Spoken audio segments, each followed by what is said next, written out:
Hello, friends. This is Dave Hurwitz, executive editor at ClassicsToday.com, here with Dave's Faves. And we have finally gotten to one of those pieces I could have gotten to any time at all, but it just sort of popped up. Schubert's Ninth, the Great Symphony in C major, which some people think is the eighth and some people think is the seventh and may really have been the 10th. Who the hell knows?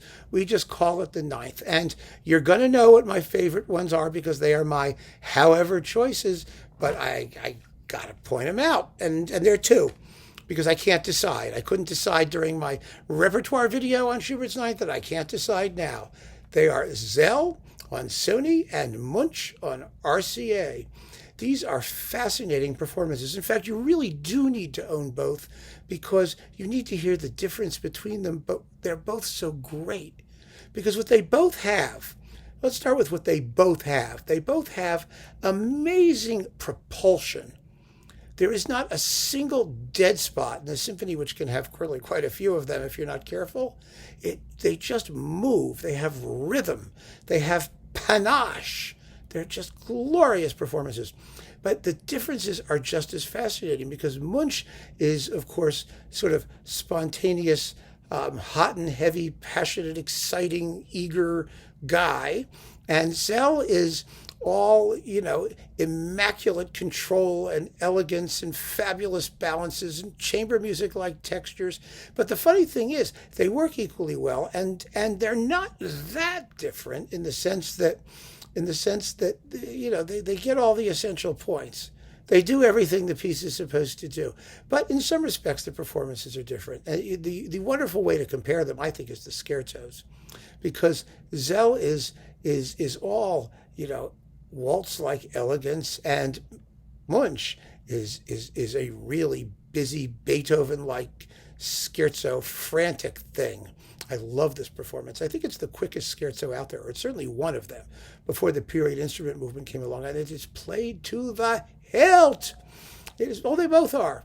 They both are. Szell recorded this also for EMI after, when they jumped ship and moved to EMI during his last couple of years. So there are two of them, but this is the one to get, the Sony one, and this is the one to get for Munch, which is the only one he did, the RCA one. They're both coupled with fabulous recordings of the unfinished, so you'll get more of those, but I would like to do a separate little Dave's Fave about that, because my fave is neither of these, even though they're both wonderful. They are wonderful. Don't get me wrong, they're fantastic. I think that there's this sense of breezy naturalness about both of these performances. They really are amazing that way. One of the things that you notice at the end of the first movement, the coda, especially in Munch's performance, is that it sounds so much like Berlioz. That the same spot in the first movement of the Symphony Fantastique, when it's going,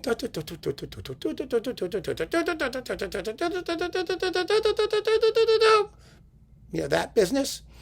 And Schubert does the same thing. Dum bum bum bum bum bum bum bum bum bum bum bum. The strings are going yeah yeah yeah yeah yeah yeah yeah yeah yeah yeah yeah yeah da da da da da da da.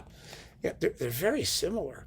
There's a real Berliozian element, which of course Munch captures just fantastically, absolutely fantastically. Whereas Mr. Szell here, oh my God, the slow movement with the unbelievable oboe playing.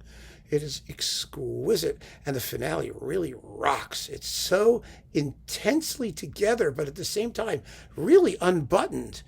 It really does. I mean, the impression is just one of complete, total, joy and mayhem.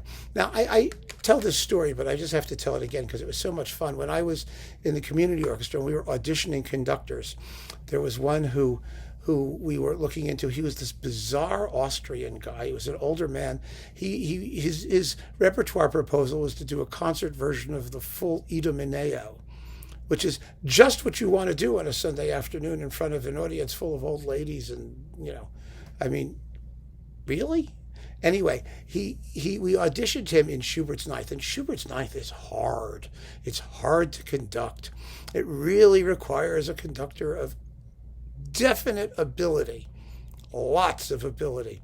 And you know how sometimes in the scherzo, which we were talking about, which goes chugga chugga chugga chug chug chug chug da da da da da da, right? Then it goes da da da da da. Well, a lot of people in the echt Viennese style, I don't know what that means, but they claim it is, go da da da da da da da da, like this with this Luftpause thing. It's kind of like what they do also in Brahms' Fourth. You know, da da da da da da da da da da bum bum. You know, there's that thing that these people do, and somehow they think people in Austria like that. I can't figure it out. But this guy, you know, is conducting away, and he wanted to do that in the worst way. And every time he got us to do it, he would cackle maniacally. So it was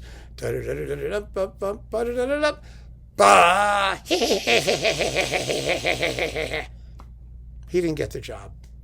That's all I need to say. But you can get Szell and Munch in Schubert's Ninth, and you will be so happy. You must get them both. You must compare them, because they are equally wonderful in such different ways.